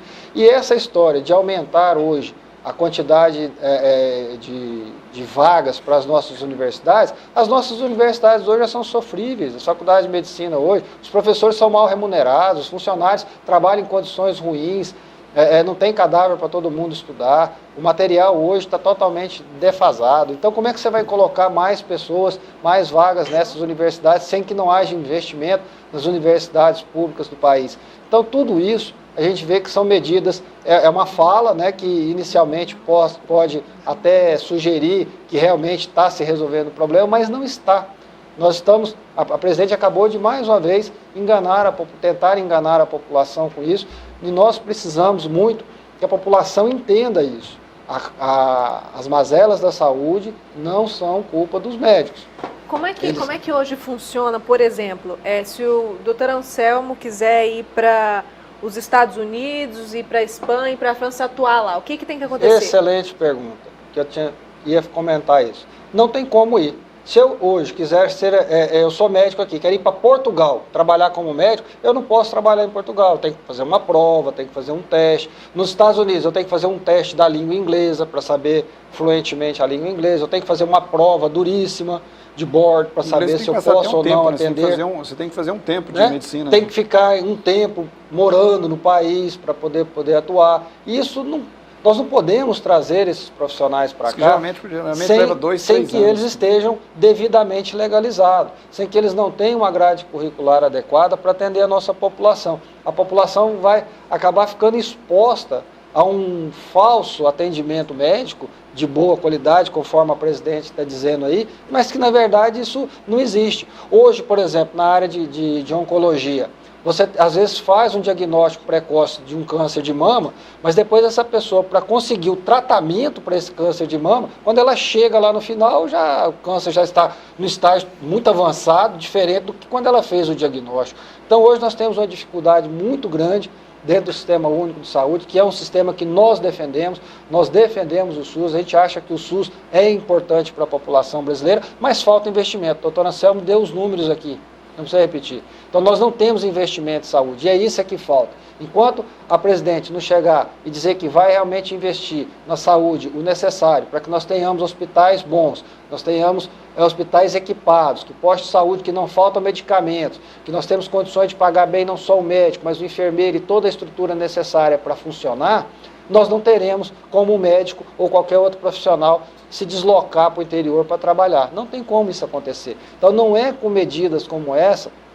que a presidente vai resolver o problema da saúde. Isso é uma mera enganação. E eu gostaria muito de aproveitar aqui agora, de ouvir a opinião dos seus telespectadores, que as pessoas realmente fizessem pergunta ou que comentassem alguma coisa, para que a gente pudesse aqui também explicar, porque muitas vezes o discurso do presidente ele é muito mais fácil, né? Porque ele é orientado por assessores de marketing, que nós não somos, e às vezes a gente está falando aqui, as pessoas não estão compreendendo que a gente está tentando passar essa mensagem, de que, na verdade, a gente não vai resolver esse problema da saúde se não tiver um investimento sério, se não tiver uma política de saúde necessária e adequada para a nossa população brasileira. Você trazendo médico de fora, se aumenta o número de consultas, certo? E esses pacientes vão fazer exames aonde? Em média, hoje, hemograma, 6 meses a 1 ano na fila esperando. Então, já tem fila aí de 1.500 pacientes esperando uma determinada cirurgia. E medicamentos, né? Vai ter medicamento para tratar esse pessoal? Nós temos aqui nos casos que faltam todo tipo de medicamento. Então, você trazer o médico para dentro de uma situação dessa, nem que ele fosse um super-herói, né? Como é que ele vai diferenciar lá uma dor no peito se ele não tem nenhum eletrocardiograma? Ele não tem ultrassom. São um conjunto de coisas, né? Por exemplo, não, a medicina, a saúde é feita de um conjunto de coisas. Tem aquele outro exemplo, né? Você trazer o cozinheiro francês para resolver o problema da fome, né? Se você não tem como fazer a comida aqui para cuidar da fome. A gente já viu situações, inclusive no início do ano, a gente mostrou diversas vezes aqui, a falta de luvas, a falta de seringas em CAIS, postos de saúde aqui em Goiânia, a falta de medicamentos, a pessoa ia lá para tentar pegar um medicamento para fazer o seu tratamento e não conseguia. Não precisa ir longe, não, para porque o médico isso, que foi, o médico que prescreveu, mas não tem como fazer. Em qualquer cidade você acha o nosso secretário de saúde estadual, ele declarou aí para todo mundo ouvir que o Estado é incompetente para gerir o sistema público de saúde. O que ele fez? Entregou tudo para a OS, entregou tudo para a iniciativa privada, que hoje não tem mais concurso, tirou todos os médicos, está tirando os médicos profissionais que ali trabalhavam por concurso e deslocando ele para outras áreas, entendeu? Então o próprio Estado já se declarou incompetente para o atendimento da saúde nos moldes atuais. Então isso tem que ser revisto e nós temos que realmente ter uma política séria de saúde no país. E as entidades médicas estão atentas a isso e tentando mostrar à população, fazer a população ver o que realmente está acontecendo. Olha, eu gostaria de dizer o seguinte, se a presidente está tão interessada na saúde, por favor, coloca dinheiro.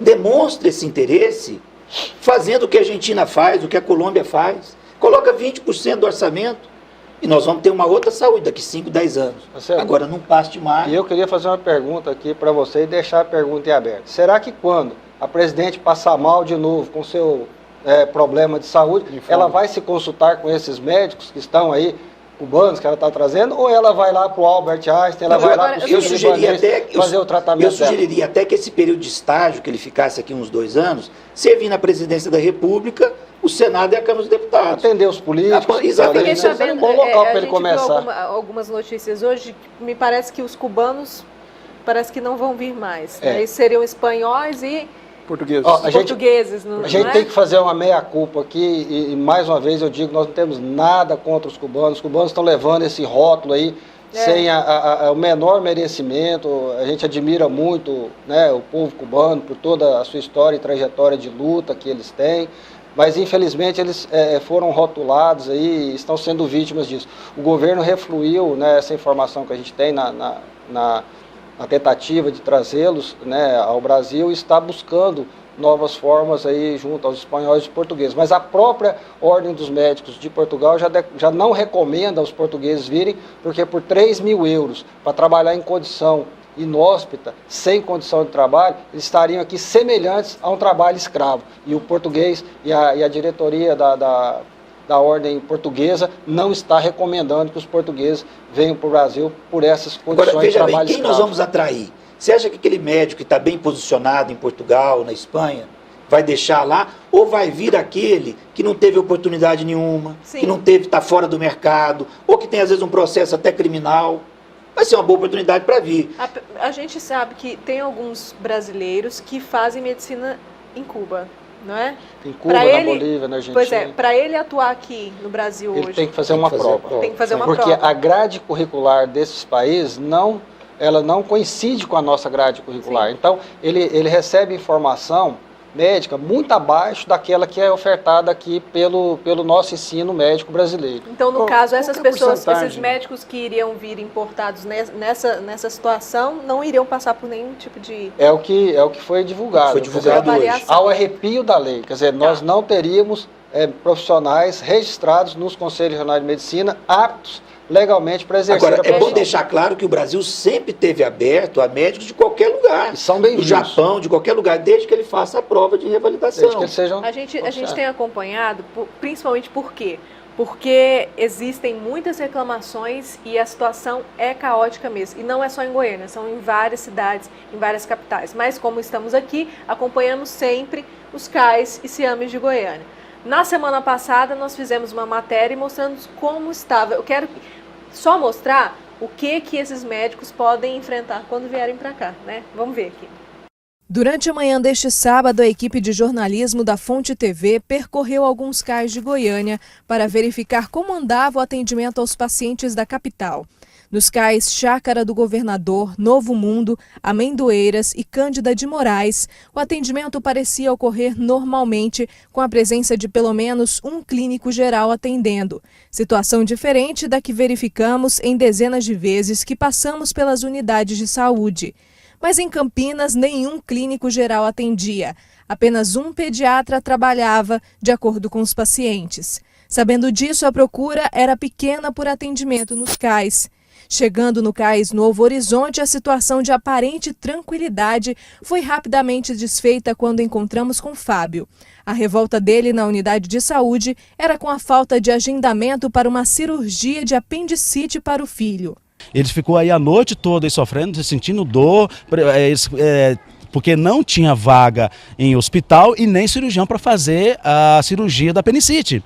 Aí hoje de manhã eles mandaram nós lá para o CAIS de Campinas. Chegou lá, o médico fez a ultrassona e constatou que é apendicite. Mandaram ele vir para cá porque o prontuário dele está aqui. Então fica fazendo essa bola de ping-pong, ir para lá e para cá e não resolve o meu filho daquela situação. Para constatar o que Fábio dizia, entramos na unidade de saúde e com a ajuda de uma câmera escondida, conseguimos flagrar dezenas de pessoas esperando atendimento dentro do CAIS. Muitas reclamavam da demora e do descaso. Faz um bolo ping-pong, manda para outro CAIS, manda para cá, manda para outro. Aqui tem que ter condições de uma coisa dessa. Esse homem também reclamava que seu filho de 3 anos esperava com febre o atendimento que demorava para acontecer. Eles não atendem a gente, sabe? Fica jogando a culpa um para cima do outro e não resolve nada. Essa é a situação que a gente vê.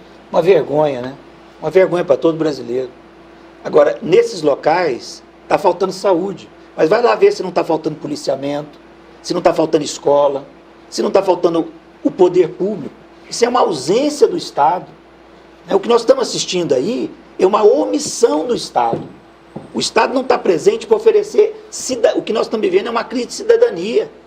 Né? Isso, infelizmente, não acontece só na área de saúde, acontece na segurança, acontece na educação, acontece em todas as áreas. É uma vergonha.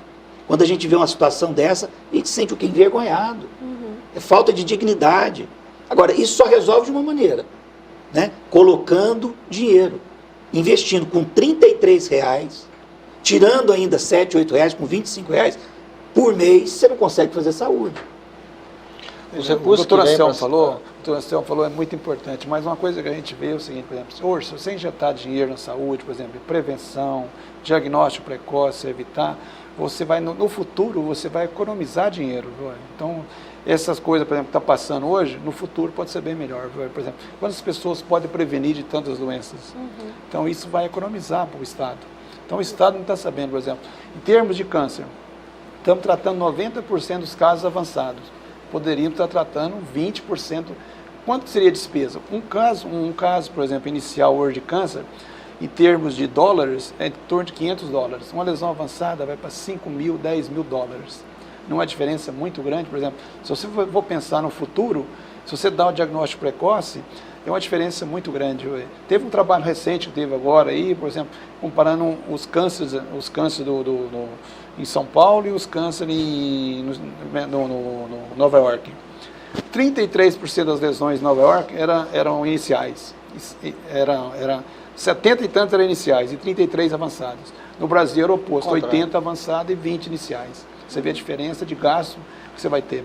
Com certeza. Então, o futuro, por exemplo, para a gente, por exemplo, nós temos que trabalhar hoje em prevenção e diagnóstico precoce para esses casos, por exemplo. Não adianta um caso vir para o doutor Anselmo ali, já todo, por exemplo, já com infecção já grave, já que ele vai fazer pouca coisa e vai gastar muito com esse paciente. Com certeza, doutor e algumas coisas também a gente tem que ser justo, né? Nós temos acompanhado aí o trabalho da Secretaria Municipal, do Secretário Municipal de Saúde, e realmente ele vive uma situação dramática, porque ele conhece do problema, mas não tem como, de alguma forma, atuar. Goiânia hoje é uma referência para todos os outros municípios. Os municípios não atendem, colocam, como já disse aqui, colocam na ambulância e mandam para Goiânia. É o que eu estava falando, muitos pessoal... dos CAIs aí estão sobrecarregados com pacientes de outros municípios. Se você for procurar aqui em Goiânia as casas de apoio, tem casas de apoio de todos os municípios aqui. E às vezes eles dão o endereço daqui de Goiânia, então isso entra no sistema como se fosse morador de Goiânia e ele não é. Entendeu? Isso sobrecarrega muito a capacidade do município de Goiânia de gerir a saúde para os seus habitantes aqui. Mas, e a falta de recurso do governo federal que não manda, a rede conveniada, por exemplo, de hospitais, praticamente tem desativado os seus leitos que ofereciam ao SUS. Na minha área, por exemplo, uma fratura de fêmur para ser operada, ele paga de honorário pouco mais de R$100. Para o hospital, pouco mais de R$700. Que atrativo é esse que eu tenho para operar uma fratura de alta complexidade, para tomar prejuízo na própria estrutura do trabalho? Ninguém faz isso, nenhum trabalhador hoje quer pagar para trabalhar. Entendeu? Não que isso seja o mais importante, mas é inviável, inviabiliza o sistema. Então hoje, em resumo, o que nós estamos conversando aqui, que o governo precisa materializar um financiamento adequado para todo o sistema de saúde, equipar os hospitais, CAIs, a trabalhar na própria universidade, melhorar o sistema formador nosso, das universidades existentes, e principalmente do nosso ponto de vista, criar a carreira de Estado do médico. Eu acho que quando nós tivermos um médico concursado, trabalhando num local inicial, com condições adequadas para ele, com certeza a população será beneficiada. E a população tem que entender que tudo isso é em prol dela. A população paga o imposto e tem, como aquele senhor na matéria falou, tem obrigação e direito de exigir que ele seja realmente atendido no momento em que ele precisa. Doutor Anselmo. Eu acho que nós estamos vivendo um momento social no Brasil que é muito importante as pessoas tomarem essa consciência. Porque se não houver uma mobilização e um clamor para que haja verba, haja investimento na saúde, nós vamos ficar mais uma década sofrendo com isso aí.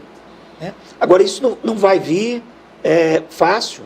Eu acho que nós estamos vivendo um momento que as pessoas têm... Por exemplo, essa nossa discussão aqui.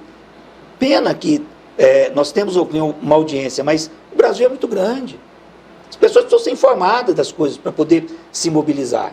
A partir do momento que o cidadão está consciente do seu direito e conhece os fatos, conhece os números, ele vai começar a exigir do poder público o que é de direito dele. O que nos é negado todos os dias, e eu acho que foi uma das coisas que levou tantas pessoas para a rua, é que nos tem sido negado todos os dias o direito de cidadania, o respeito como cidadão. Eu acho que é um momento muito interessante para nós discutirmos essa questão, né, e conversarmos muito na nossa família, no nosso local de trabalho, mas uma discussão realmente que possa produzir uma diferença. E nós estamos cansados de solução paliativa, nós estamos cansados de aquela solução de jogar para a galera, né? Nós chegamos a um limite que nós queremos uma solução verdadeira. E nesse caso, a presidente mesmo disse que seria para resolver uma situação emergencial, né? A gente tem uma pessoa para participar por telefone. Alô, boa noite. Boa noite, Mariana. Boa noite, quem fala? É o Davi Moreira, aqui da Vila Concórdia. Olá, Davi, tudo jóia? Tudo bem, graças a Deus. Gostaria de cumprimentar todos vocês aí no estúdio, parabenizar pelo programa, pela condução que você está levando esse programa pela segunda-feira. Dizer que o nosso caso de Amendoeira, Mariana, é uma verdadeira calamidade pública. As pessoas que estão assim, sendo entrevistadas agora, o nosso caso ainda não tem ultrassom. O nosso raio-x aqui está estragado há muito tempo. O prefeito de Goiânia, que é o médico, infelizmente, não sei se ele é médico, né, que deixar a saúde do município de Goiânia, esses nossos cais, mas não tem pediatra aqui na Amendoeira, tem que deslocar para o Jardim Novo Mundo. Chega no Jardim Novo Mundo, ela também não tem. Não, manda lá para Vila Nova. E as pessoas que estão sendo ping-pong, de cais em cais, para receber um atendimento médico e vendo a Prefeitura de Goiânia gastando milhões e milhões com propaganda nos canais de televisão. Por que não investe mais na saúde do município de Goiânia? Coloca o nosso raio-x para funcionar, aumenta os nossos médicos aqui no CAIS. Agora pegar médicos também de fora, de outros países, trazer para Goiânia, nós não estamos entendendo nem os médicos que falam português, agora imagina os que falam fora, a linguagem de fora.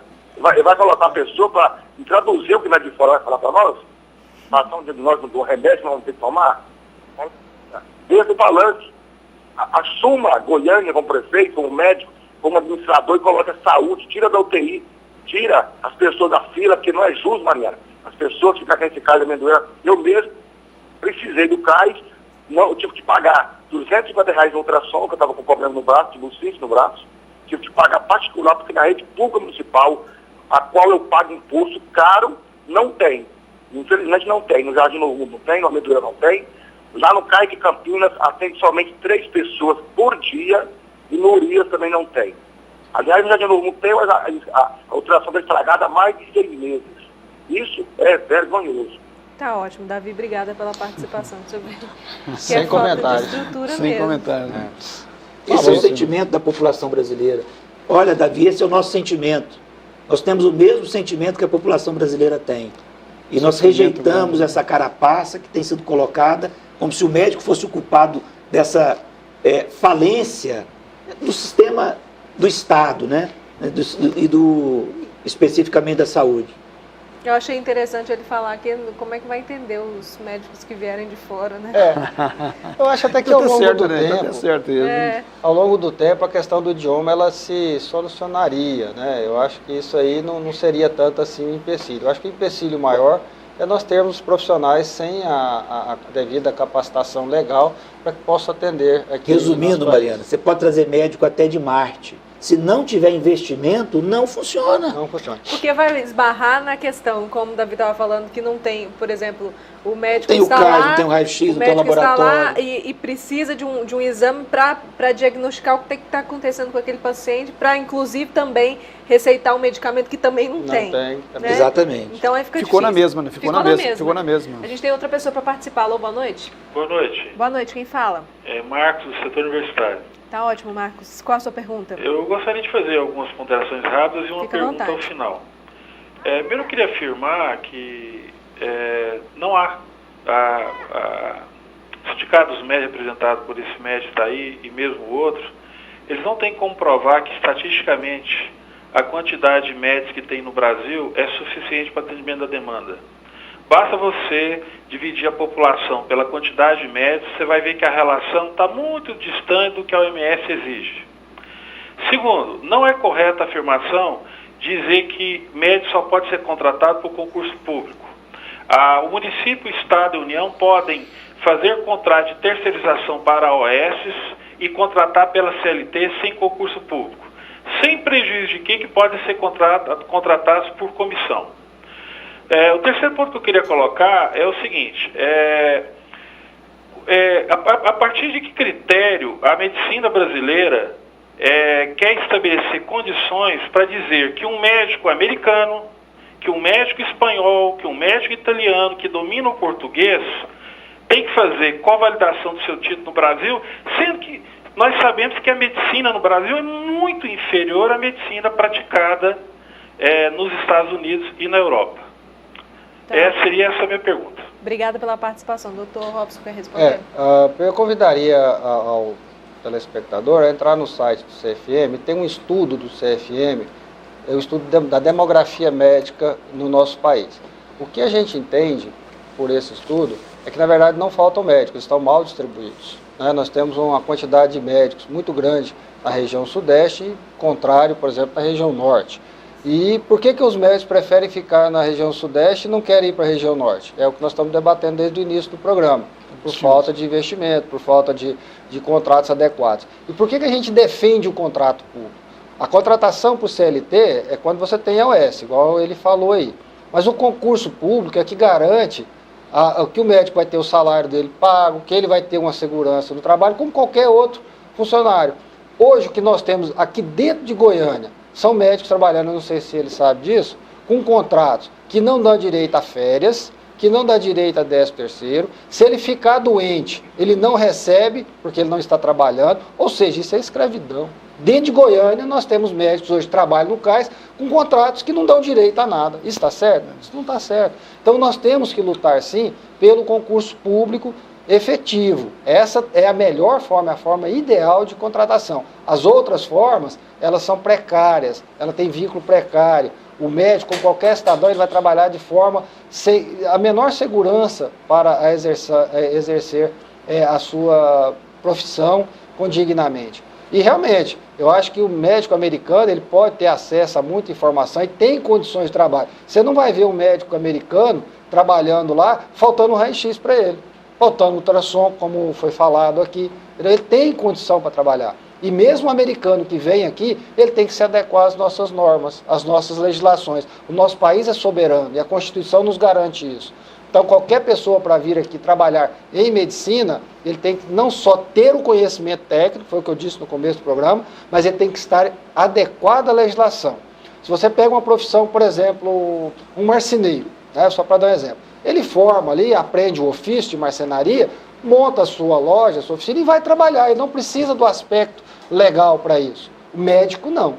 O médico ele tem que ter o conhecimento, tem que saber muito de medicina, tecnicamente, mas ele tem que ter um embasamento legal. Ele tem que ser habilitado perante a lei para poder exercer a profissão no nosso país.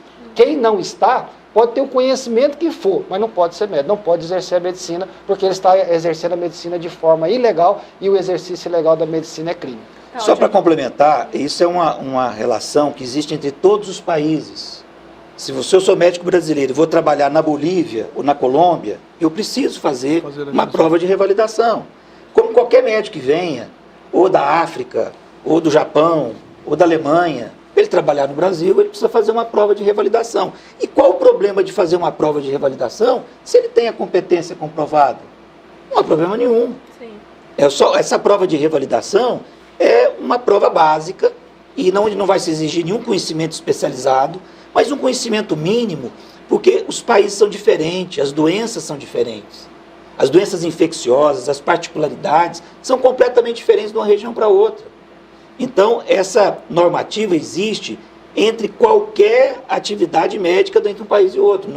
E a gente não pode ter essa autoestima assim tão baixa de achar que qualquer médico pode vir para cá e não ter que passar por nenhuma avaliação e exercer aqui, sendo que nenhum país do mundo aceita esse tipo de coisa. E a coisa é tão séria, mas só um minutinho, que nos últimos exames de revalidação, mais de 90% foram reprovados. É, isso aí eu queria perguntar.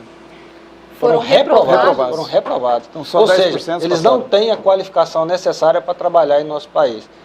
Talvez aquele médico americano, europeu, italiano que ele citou, esse sim possa ter sido aprovado no teste.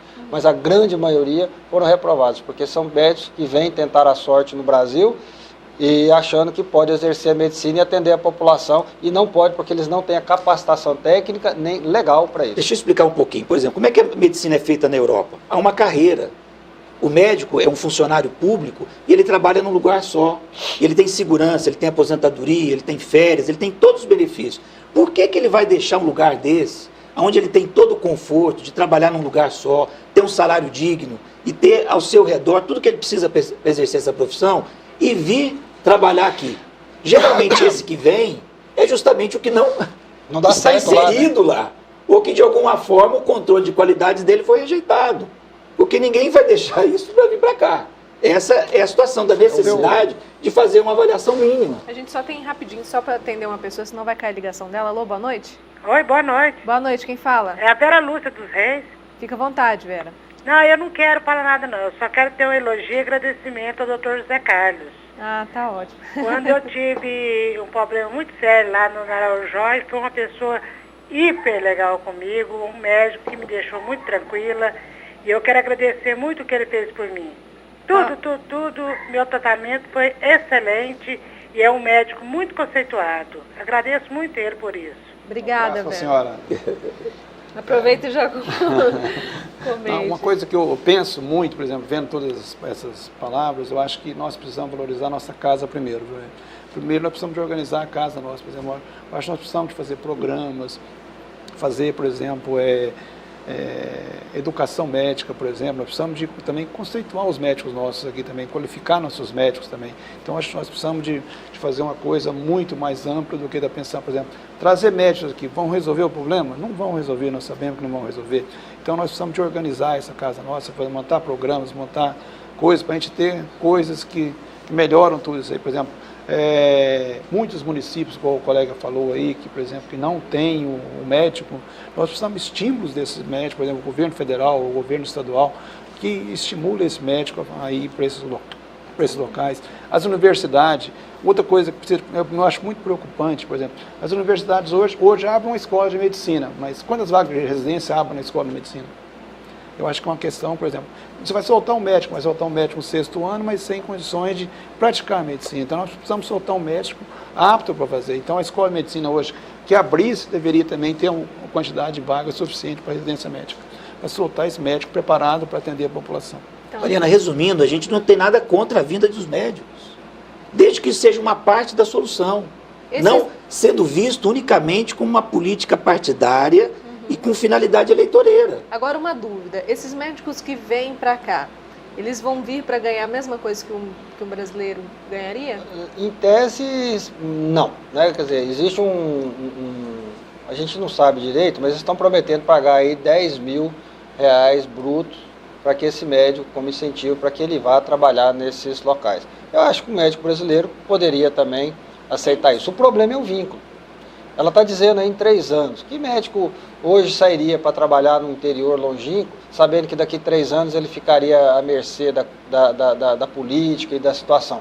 Por que não se faz então um concurso público para levar esse médico para lá? Esse seria o correto, porque aí o médico teria segurança para o trabalho. E aí hoje, a população teria garantia de que aquele médico iria lá. Continuar mudou lá. O prefeito, não mudou o prefeito, mudou o secretário, ele continua trabalhando no local. Ele não fica à mercê. Quantas histórias nós já vimos isso? Muda a política, ele tira o médico dali porque ele quer botar um outro amigo dele, ou uma outra pessoa que ele faz um acordo diferente. Então, isso para a população não é bom. E a profissão médica, vocês veem, acabaram de ver um elogio, é uma profissão linda, maravilhosa, humanística. E hoje, Mariana, a gente preocupa inclusive com a situação do médico.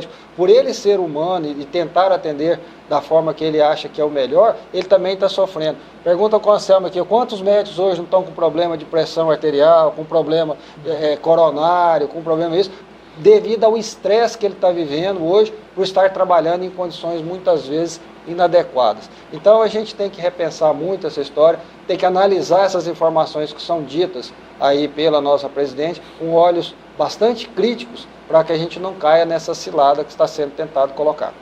Bom, para a gente finalizar aqui, doutor, o senhor representa o Sindicato dos Médicos aqui de Goiás, o que a categoria pretende fazer, como os médicos pretendem se posicionar, principalmente diante do que foi noticiado e que foi falado hoje pela presidente? Nós estamos trabalhando muito, até na esfera judicial, várias ações judiciais questionando a legalidade dessas manobras aí estão sendo preparadas pelas entidades nacionais.